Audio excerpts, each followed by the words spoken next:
Di saat pemerintah mengatakan akan ada gelombang Omikron, kami menyelidiki bahwasannya tingkat polusi udara sekarang lagi meningkat. Dan bahkan pandemi ini kami tengarai adalah pandemi polusi udara. Saya ingin memperingatkan bangsa Indonesia, WNI keturunan Arab, supaya sebagai elit yang dihormati oleh masyarakat kita, cobalah mengendalikan diri, jangan menjadi provokator. Dan saya menantang semua pihak, baik pihak Kemenkes, laporin gue. Kalau kalian nggak ngelaporin gue akan bikin laporan buat diri gue sendiri. Jangan memprovokasi rakyat yang kita tahu paternalistik, sehingga apa kata orang yang dia kagumi, rakyat kita itu mengikut saja dan bisa tersesat karenanya. Nah, sebelum si Smith ini masuk, si Bahari masuk ke ruang pemeriksaan, memprovokasi dulu di luar. Jikalau nanti, andaikan jikalau saya masuk diperiksa, saya tidak keluar lagi, berarti saya telah ditahan, berarti saya telah dipenjara. Jangan pernah tunduk kepada kezaliman, dari manapun datangnya kezaliman. Yang mana yang dikatakan kezaliman? Yang mana yang dikatakan kezaliman? Perbuatan pidana murni kok. Bukan saya bernuansa sara, punya sentimen, tidak. Saudara saya itu mertuanya Surya Paloh, itu kan orang Arab. Tapi jangan lupa, Bung Karno tukang penjarain para ulama. Bung Karno tukang penjarain para ulama. Ya ampun, Tat, ngapain, Tat? Ini aneh kalau kerja tuh begini. Tuh. Ini semua kerjaan aneh, lagi kerja namanya. Banyak amat, Tat. Ya, kalau mau perang begini emang. Kalau mau perang begini emang. Lagi perang nih semua. Lagi perang. Tuh. Musuh yang terberat itu adalah rakyat sendiri. Rakyat yang mabuk akan budaya luar, yang kecanduan agama, yang rela membunuh bangsa sendiri demi menegakkan budaya asing. Lihat nggak spanduk itu? Al-Quds aja mau terapkan khilafah di Indonesia, biar mereka yang bahas. Ntar kalau Anda bahas makar, khilafah Al-Quds. Saya ingatkan karena saya lihat di dusun-dusun, di desa-desa masyarakat kita, kalau ada orang Arab di situ pidato bicara semua cium tangan. Artinya di sini bahwa masyarakat keturunan Arab, warga negara Indonesia, tahulah posisinya yang dimuliakan oleh rakyat kita itu. Bahar bin Smith ini mengatakan bahwa ke-6 Laskar FPI yang tertembak sebelumnya dianiaya, dicabut kukunya dan sebagainya dan sebagainya. Saya bisa membuktikan bahwa itu bohong. 6 pengawal beliau, 6 laskar beliau dibunuh, dibantai. Mereka dibikin seperti binatang, saudara-saudara. Dengan dimuliakannya, tahulah bahwa dia itu dalam posisi yang diharapkan mengayomi masyarakat. Jangan memprovok untuk melakukan politik jalanan, ngajak pawai, apapun namanya lah, kedaulatan rakyat atau tetapi itu di jalan. Itu tidak bisa. Begitu pemerintah mengatakan kasus Omikron akan melonjak, itu penyebabnya adalah PM 2,5 di udara. Gini deh, pemerintah nggak mungkin menjebloskan rakyatnya sendiri untuk membahayakan rakyatnya sendiri. Kenapa? Kalau dihitung-hitung ya, satu pasien COVID-19 yang dirawat misalnya di Wisma Atlet, di rumah sakit pemerintah, lo kira biayanya gratis? Sebetulnya hanya pengalian isu aja, memang sengaja untuk diramaikan di media yang mungkin karena terlanjur malu, kebohongannya terus-menerus setiap hari semakin terbongkar dan dikecam di berbagai kalangan. Kenapa mereka mengatakan Omikron naik? Kami mencurigai dan kami menemukan bukti datanya. Cek kualitas udara di kota kalian. Dan di daerah yang terpapar Omikron katanya, itu polusi udara sangat tinggi.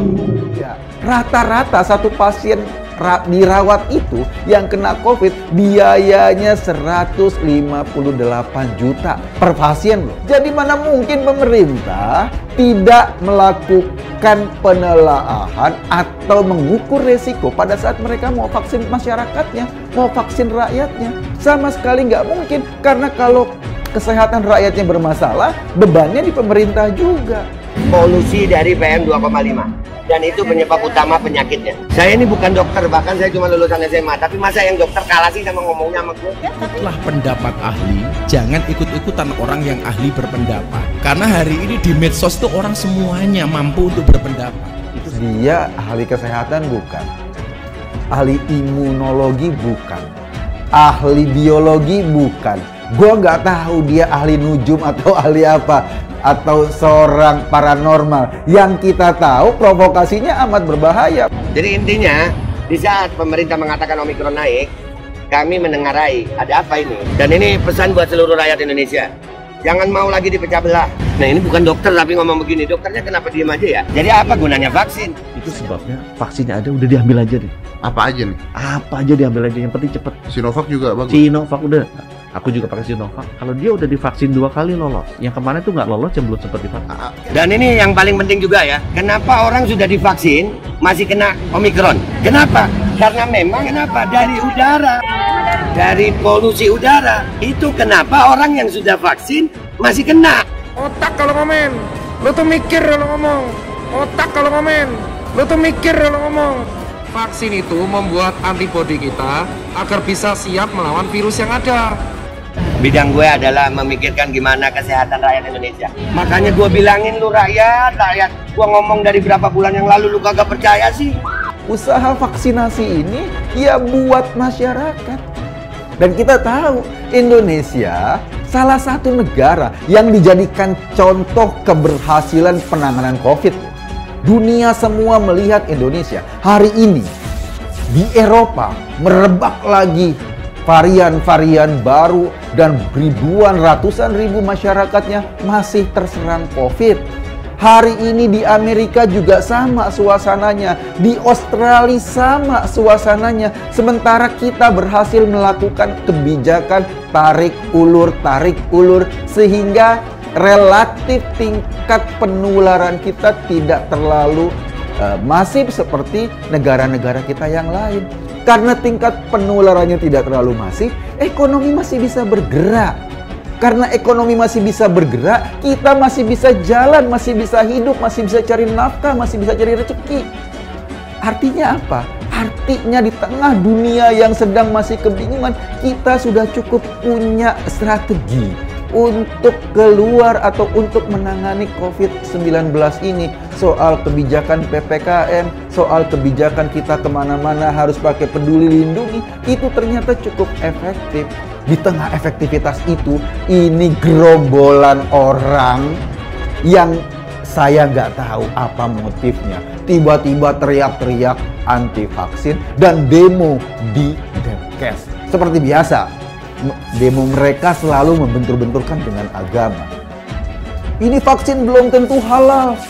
Bagaimana anak-anak kita kalau disuntik hal yang tidak halal? Oi, MUI sudah keluarkan fatwa bahwa vaksin halal. Ente jangan sembarangan bentur-benturin agama sama kebijakan pemerintah. Jangan ngebohongin umat, jangan ngebohongin masyarakat dengan slogan-slogan Anda yang nggak benar.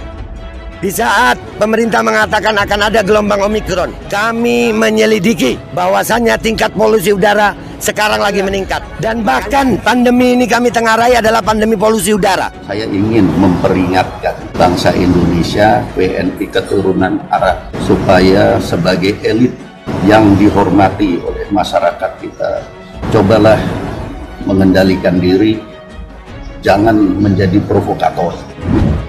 Dan saya menantang semua pihak, baik pihak Kemenkes, laporin gue. Kalau kalian nggak ngelaporin gue akan bikin laporan buat diri gue sendiri. Jangan memprovokasi rakyat yang kita tahu paternalistik, sehingga apa kata orang yang dia kagumi, rakyat kita itu mengikut saja dan bisa tersesat karenanya. Nah, sebelum si Smith ini masuk, si Bahari masuk ke ruang pemeriksaan, memprovokasi dulu di luar. Jikalau nanti, andaikan jikalau saya masuk diperiksa, saya tidak keluar lagi, berarti saya telah ditahan, berarti saya telah dipenjara. Jangan pernah tunduk kepada kezaliman, dari manapun datangnya kezaliman. Yang mana yang dikatakan kezaliman? Yang mana yang dikatakan kezaliman? Perbuatan pidana murni kok. Bukan saya bernuansa sara, punya sentimen, tidak. Saudara saya itu mertuanya Surya Paloh, itu kan orang Arab. Tapi jangan lupa, Bung Karno tukang penjarain para ulama. Bung Karno tukang penjarain para ulama. Ya ampun, Tat. Ngapain, Tat? Ini aneh kalau kerja tuh begini. Tuh. Ini semua kerjaan aneh, lagi kerja namanya. Banyak amat, Tat. Kalau mau perang begini emang. Kalau mau perang begini emang. Lagi perang nih semua. Lagi perang. Tuh. Musuh yang terberat itu adalah rakyat sendiri. Rakyat yang mabuk akan budaya luar, yang kecanduan agama, yang rela membunuh bangsa sendiri demi menegakkan budaya asing.